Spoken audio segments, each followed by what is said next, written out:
ಮಾಮೂಲಿ ಕಬಾಬ್ ತಿಂದು ಬೋರಾಗಿರೋರಿಗೆ ಈ ಕಬಾಬ್ ರೆಸಿಪಿ ಸಖತ್ ಟೇಸ್ಟಿ, ಸ್ವಲ್ಪ ಸ್ಪೈಸಿಯಾಗಿ ಚೆನ್ನಾಗಿ ಮಾಡ್ಕೊಳ್ಬೋದು. ಫಸ್ಟು ಒಂದು ಜಾರಿಗೆ ಪುದೀನ, ಹಸಿಮೆಣಸು, ಜೀರಿಗೆ ಮೆಣಸು, ಬೆಳ್ಳುಳ್ಳಿ, ಶುಂಠಿ, ಸ್ವಲ್ಪ ನೀರು ಹಾಕ್ಕೊಂಡು ರುಬ್ಕೊಳ್ಬೇಕು.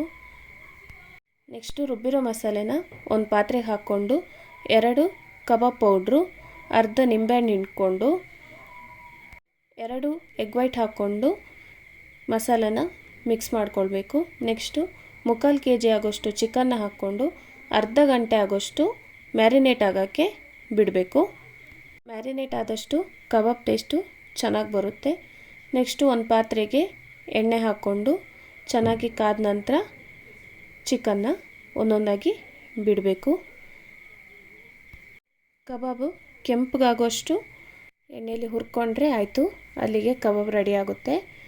ಈ ವಿಡಿಯೋ ಇಷ್ಟ ಆದವರು ಸಬ್ಸ್ಕ್ರೈಬ್ ಮಾಡೋದನ್ನ ಮಾತ್ರ ಮರಿಬೇಡಿ.